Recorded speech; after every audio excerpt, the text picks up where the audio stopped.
Olá a todos e bem-vindos ao podcast Sem Rastros. Eu sou a Luciana e aqui eu vou contar história de pessoas desaparecidas. Hoje eu vou contar uma história frustrante de uma mulher tão bonita, jovem e com tanto futuro à frente, mas que sua ingenuidade e amor a fizeram cair numa armadilha. Mas o mais frustrante nesse caso é ter quase certeza de quem é o culpado desse crime e mesmo assim não ser possível condená-lo legalmente. Bem-vindos ao segundo episódio de Sem Rastros. Essa é a história de Patricia Adkins.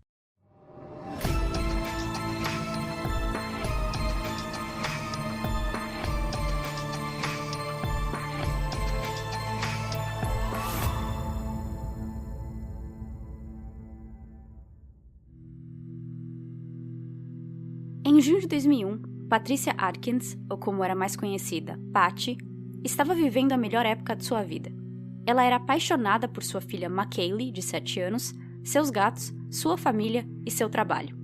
Patty trabalhava na fábrica da Honda, na cidade onde morava, em Marysville, no estado de Ohio. Ela começou a trabalhar lá com 19 anos em uma das posições mais baixas da fábrica, e 10 anos depois, agora com 29, ela era supervisora da linha de montagem e também estava de olho em uma promoção que estava por vir, no qual Patty já tinha recebido sinais de que conseguiria o cargo. Nos Estados Unidos, dia 4 de julho é feriado nacional, pois é o dia em que comemoram a independência deles. A fábrica onde Patty trabalhava fechava por uma semana, todos os anos, na semana de 4 de julho.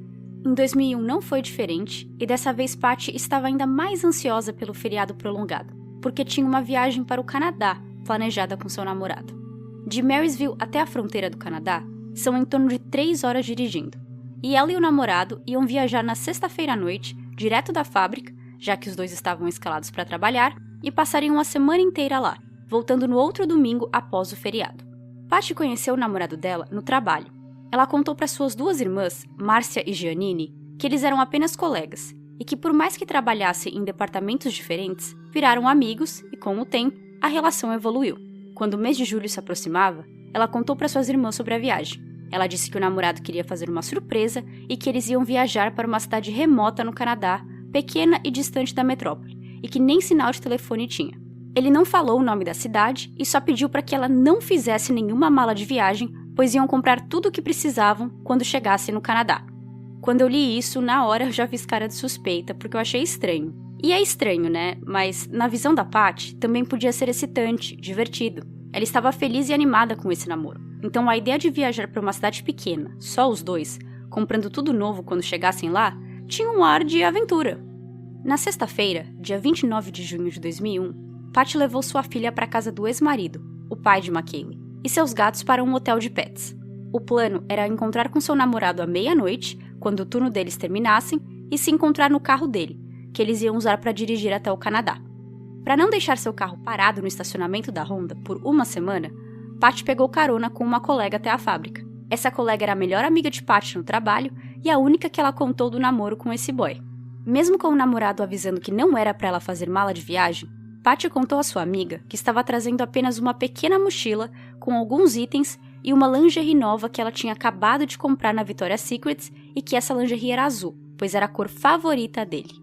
Antes de começar seu turno, às 3h30 da tarde, ela ligou para sua irmã e deixou uma mensagem de voz, dizendo que ia tentar parar no caminho em algum lugar que tivesse sinal de celular e ligar mais uma vez antes de chegar no Canadá.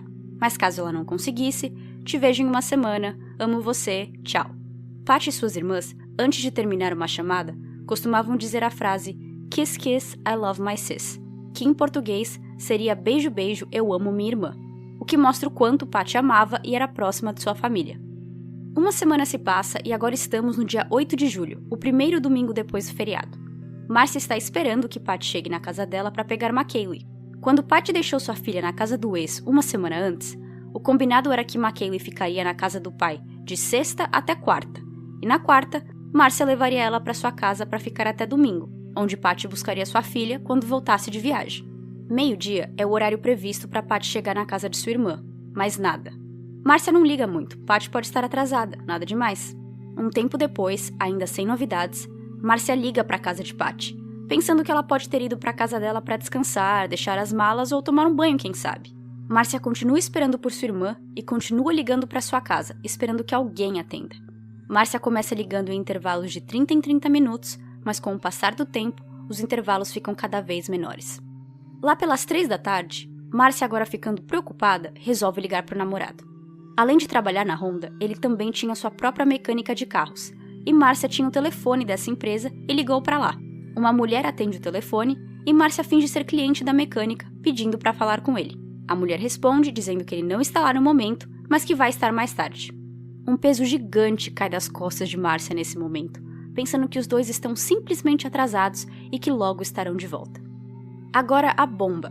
Por que Márcia fingiu ser uma cliente quando ligou para a mecânica? Ela fez isso porque a mulher que atendeu o telefone era a esposa do namorado de Patty.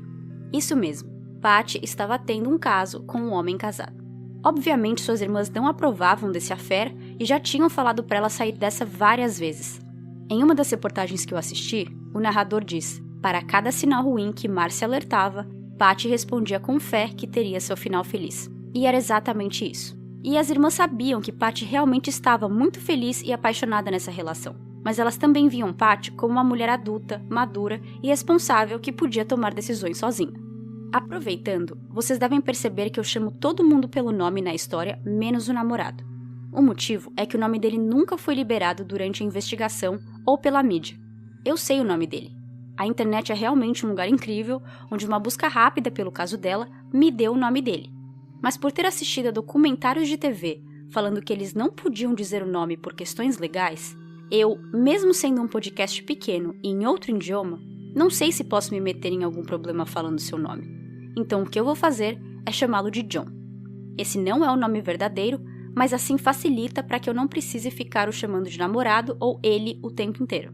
Então a partir de agora, o nome fictício dele é John. E se você quiser achar o nome real, pode dar uma pesquisada no Google que aparece.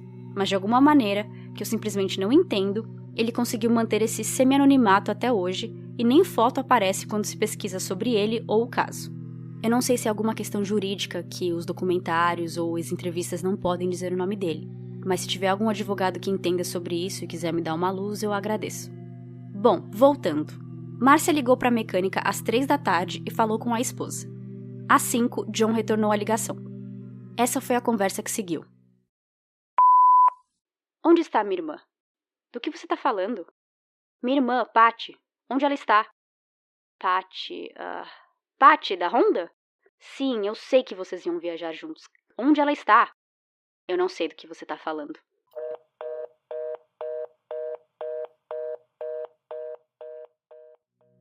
Ele está fingindo não conhecer a Patty.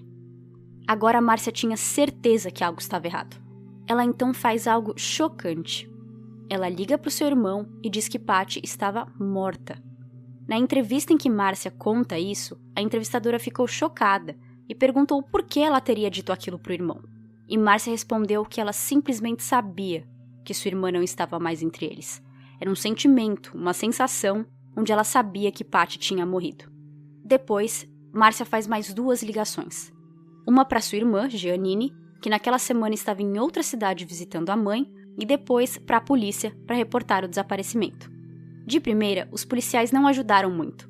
Patty tinha 29 anos, disse para suas irmãs que ia viajar. Os policiais simplesmente acharam que ela tinha decidido viajar por mais tempo, ou seja lá o que fosse, que ela era adulta e podia fazer o que bem quisesse. Mas Márcia não podia ficar parada. E depois de um dia inteiro tentando esconder sua preocupação de McKaylee, que ainda estava em sua casa, e agora uma noite sem dormir, ela decide ligar para a casa de John às 3 da manhã. A esposa atendeu de novo e ela resolve contar tudo o que sabe sobre o caso do marido com a Patty. Patty e John estavam nessa relação há mais ou menos 1 ano, e durante todo esse tempo, John alimentava as esperanças de Patty, dizendo que ele não gostava mais da esposa, que o casamento já tinha acabado e que ia se separar para que os dois pudessem ficar juntos publicamente. Durante a ligação, a esposa fez várias perguntas que Márcia respondeu e depois de 15 minutos, passou o telefone para John, que fez ainda mais perguntas. No total, Márcia ficou no telefone com o casal em torno de 45 minutos, e hoje em dia, ela disse arrepender dessa ligação, porque percebeu que todas as perguntas eram para ver o quanto ela sabia, quanta informação ela tinha sobre e contra ele. No outro dia, Márcia fala tudo o que sabe para a polícia. Patty tinha contado para ela que na noite de sexta-feira, o combinado entre ela e John é que ela deveria ser a primeira a sair, assim que terminasse o turno, para que ninguém visse ela indo em direção ao carro dele. Mas além disso, não era para ela entrar no carro, do lado do passageiro não. Ele tinha uma caminhonete e era para ela se esconder na caçamba e se cobrir com um toldo que tinha nessa parte de trás, porque John ia dar carona para um outro colega. E John, por ser casado, não podia deixar que ninguém suspeitasse do caso deles. Patty é vista nas câmeras de segurança saindo do trabalho exatamente à meia-noite, horário que o turno dela acabou, e essa é a última vez em que qualquer pessoa a viu. No dia 13 de julho, 2 semanas desde que Patty desapareceu e 5 dias depois que ela deveria ter voltado de viagem, os detetives vão até a casa de John para falar com ele e sua esposa. Ele nega ter qualquer relação com Patty e dá sinal verde para a polícia investigar sua casa sem precisar de mandado de busca. Durante a busca, a polícia encontrou 3 coisas que conectam Patty a John. Eles acham um cartão de feliz aniversário que Patty deu a ele, e não é um cartão de Patty com um grupo de colegas da Honda ou algo do tipo não. É um cartão só dela, pra ele. Pra alguém que disse que mal conhecia Patty, é muito estranho que ela esteja dando um cartão de aniversário. Segundo, acharam uma camisa do Hard Rock Café, que é uma rede de cafés e hotéis nos Estados Unidos. É sabido que foi Patty que deu essa camisa pra ele, porque não só a esposa nega saber da existência daquela camisa, mas a irmã de Patty, Jeanine, estava com ela em Miami quando ela resolveu comprar para dar de presente para John. O terceiro achado foi uma carta que Patty escreveu, onde ela fala sobre a relação deles e o quanto ela o ama e quer estar com ele. A notícia que essa carta foi achada veio só em 2018, então não sabemos se eles acharam a carta mais tarde, em outra busca, ou se só esconderam a informação de primeira e depois liberaram. Falando com a esposa, ela disse não saber nada e que também não acreditava muito que ele estava realmente tendo um caso, porque ela não entendia quando que ele tinha tempo para isso, porque ele sempre estava em casa, na fábrica ou no trabalho da mecânica. E ela estava certa. Pelo fato de John ser casado, Patty e ele só se viram em torno de 3 vezes fora do trabalho, nesse 1 ano de namoro, e esses encontros tinham sido na mecânica de John, quando ela levava o carro dela para arrumar, ou imagino eu fingindo precisar de alguma coisa só para ter uma desculpa e ir lá vê-lo. Aqui fica um pouco mais claro que essa relação dos dois era mais emocional do que física. A esposa também diz que na sexta, dia 29 de junho, John chegou em casa às 2h30 da manhã. O turno dele acabou à meia-noite, então claro que os policiais perguntaram o porquê ele demorou tanto para chegar em casa. E ele disse que junto com o colega no qual ele deu carona, eles pararam no drive-thru do Burger King e que tiveram que esperar por 45 minutos. Óbvio que a polícia foi averiguar essa informação e o gerente do Burger King disse que era simplesmente impossível que alguém esperasse tanto tempo assim no drive-thru de madrugada e que naquela noite, especificamente, o máximo que alguém esperaria era em torno de 15 minutos. Aproveitando o gancho, eu não consegui achar informações oficiais sobre esse amigo. Em alguns lugares é dito que ele corroborou o depoimento de John, dizendo que eles realmente esperaram os 45 minutos no Burger King. E em outros lugares ele mal é mencionado.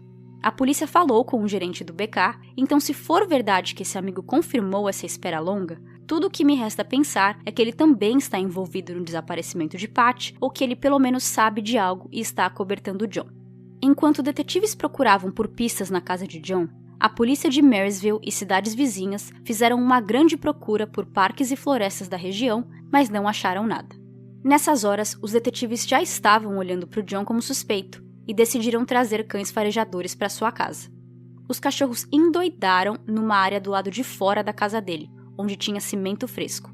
Eu não sei se é óbvio no Brasil, mas aqui nos Estados Unidos, achar cimento que foi recentemente despejado pode querer dizer que um corpo foi escondido abaixo dele. Alguns assassinos fazem isso porque se passa tempo bastante para que o cimento seque e não aparente ser recente, policiais não costumam cavar e procurar, ao menos que tenha um motivo forte e mesmo assim precisa de mandado de busca. John disse para os policiais que ele tinha decidido fazer alguns projetos na casa em sua semana de folga da Honda e por isso o cimento ainda era recente. Já que John já tinha liberado os policiais de fuçarem a casa dele, os policiais cavaram e tiraram todo aquele cimento, mas não acharam nada, nenhum corpo, ossos, nada. Isso bugou um pouco os detetives, porque John até então era um forte suspeito, e se Patty não estava enterrada ali, o caso continuava sendo de desaparecimento e eles continuavam sem saber onde ela poderia estar. Mas os policiais não se deram por vencido e resolveram investigar a caminhonete de John. Na caçamba, eles conseguiram achar alguns pelinhos que parecia ser de origem animal e uma gota bem pequena de sangue. Algumas semanas depois, nos laboratórios, cientistas conseguiram provar que os pelos de origem animal eram de gatos, e não só de qualquer gatos, e sim dos da Patty. A gente sabe que os gatos dela nunca estiveram no carro de John, mas esses pelos devem ter sido transferidos da roupa dela para o carro, provando que ela estava contando a verdade para sua irmã e que ela esteve sim presente dentro da caçamba daquela caminhonete. E esses pelos provavelmente foram transferidos naquela sexta-feira, pois foi quando ela levou os gatos para aquele hotel de pets antes de viajar. Com a gota de sangue, eles não tiveram muita sorte. A amostra era muito pequena e em 2001, a tecnologia com DNA não era lá essas coisas. Se eles usassem aquela gota para fazer algum tipo de teste, o resultado poderia voltar inconclusivo e eles nunca mais poderiam reusar aquela amostra para fazer outro teste. Os detetives então resolveram guardar a amostra como prova, mas não fizeram nenhum teste naquele momento. Em 2017, em um desses documentários que eu assisti enquanto fazia pesquisa para esse episódio, um dos investigadores fala que eles estavam esperançosos, que a tecnologia que eles precisam para testar a amostra de sangue estava bem próxima de chegar, mas até hoje, 2021 já, ainda não se tem nenhuma novidade, o que para mim significa que o teste ainda não foi feito, porque se fosse descoberto ser sangue de Patty ou não, isso mudaria drasticamente o rumo da investigação. Por último, queriam dar uma olhada na capa protetora, que eu tô chamando de toldo, porque eu não sei o nome oficial disso, que é aquela capa que fica na caçamba da caminhonete protegendo, tampando tudo que tem dentro. Um dos colegas de trabalho de John na mecânica disse que achou bem estranho ele ter comprado aquele toldo, porque eles usavam aquela caminhonete para carregar peças, muitas vezes grandes, e que o toldo mais atrapalhava do que ajudava. Ele também disse que John comprou o toldo alguns dias antes daquela sexta-feira, mas só instalou na sexta, no dia em que Patty desapareceu, e que depois tirou, guardou e nunca mais usou, o que já é bem estranho. Ainda na casa de John, a mochila que Patty levou ao trabalho aquele dia não foi encontrada e se encontra desaparecida até hoje também. E pouco depois do desaparecimento de Patty, John pediu demissão da Honda e não voltou a trabalhar mais lá.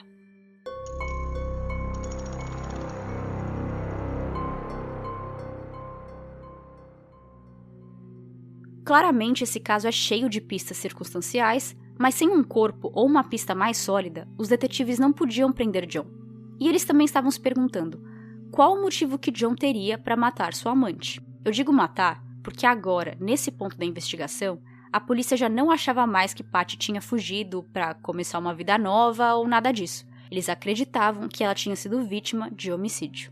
E o motivo que os policiais descobriram para John ter matado Patty é o mais velho e popular de todos: dinheiro. Durante esse 1 ano em que eles estavam juntos, Patty contou à sua família que ela estava emprestando dinheiro a ele.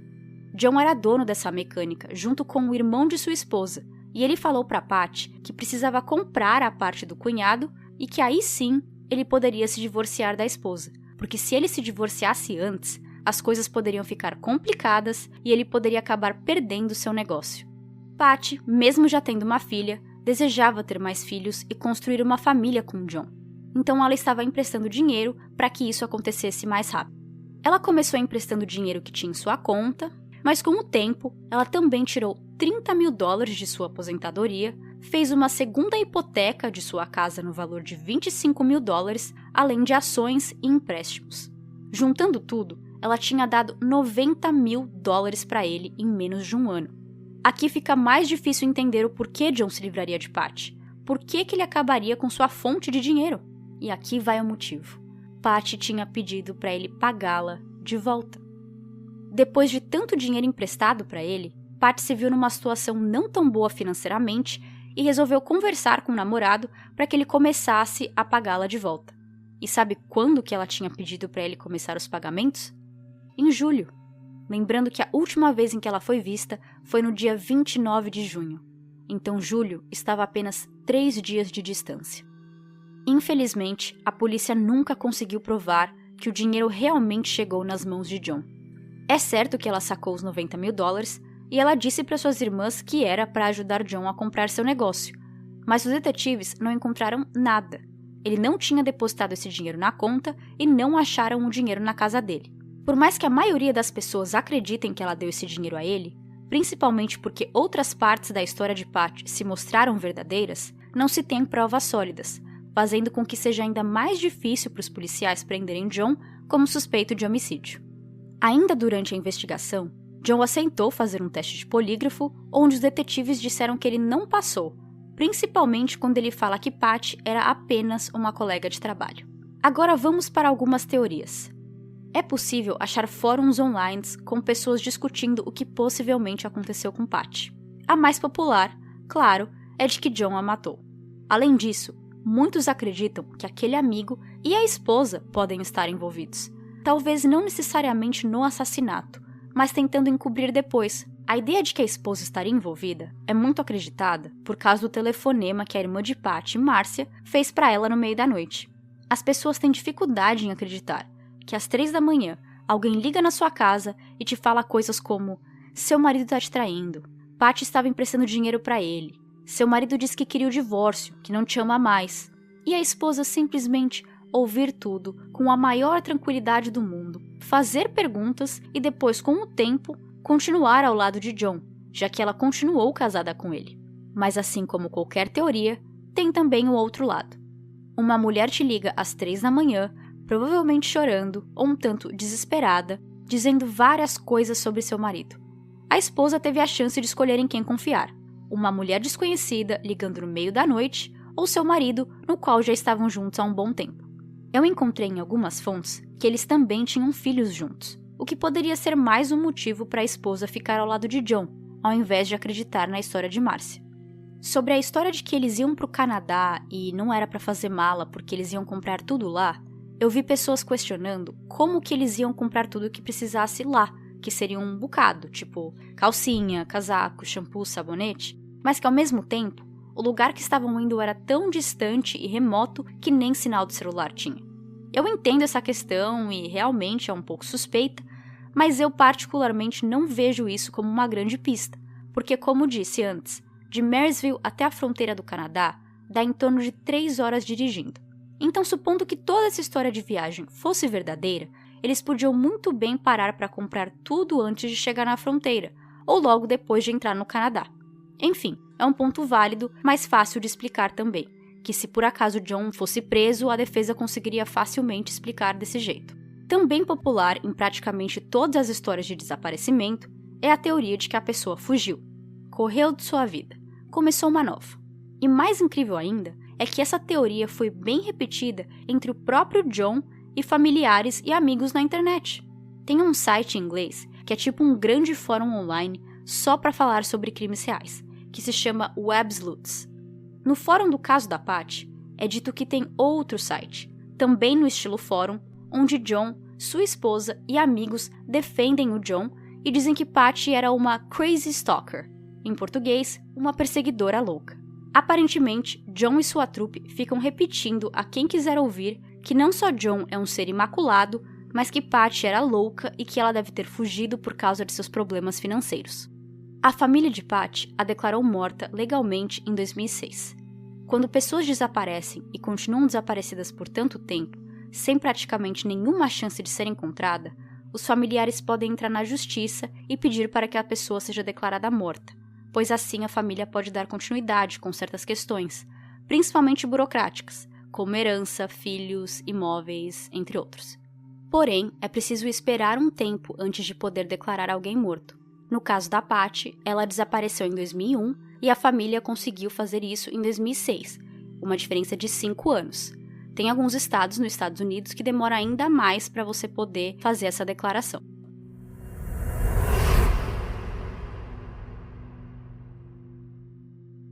É muito difícil ficar imparcial em um caso como esse, porque é praticamente óbvio que se tem um culpado. Os próprios detetives já deixaram bem claro que eles não têm outros suspeitos e que as provas circunstanciais são muito fortes, mas que mesmo assim eles não querem arriscar levar o caso ao júri, onde eles podem acabar decidindo pela inocência de John.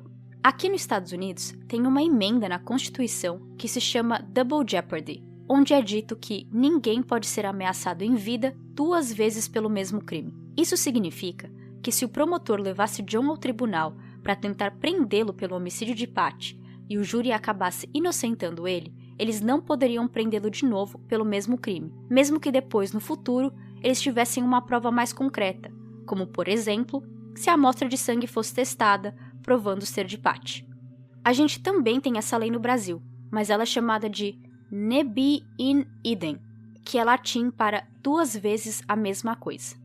Eu espero ter falado isso certo. Perdão se eu assassinei o latim agora. Ao mesmo tempo que é possível entender o lado da polícia e que eles querem ter cautela antes de prender John, décadas já se passaram e não parece que esse caso vai ser solucionado e nem que eles estejam trabalhando ativamente nele. Quando Patty estava saindo do trabalho, no último dia em que foi vista, ela estava usando um uniforme da Honda, que era uma calça branca e uma blusa de manga comprida, também branca, com um detalhe vermelho escrito Honda of America na blusa. Entre seus pertences, ela tinha um chaveiro que continha seu cartão de identificação da Honda, uma bolsinha de moedas marrom e uma pequena mala na cor azul. Fisicamente, Patty era branca, de cabelos loiros e olhos de mel. Ela tinha piercing no umbigo e na orelha e uma tatuagem colorida de flores na parte inferior das costas. Em junho de 2021, vai fazer 20 anos que Patty desapareceu e 20 anos que o caso continua aberto. Sua família continua em busca de respostas, mas depois de tanto tempo, já não resta muita esperança.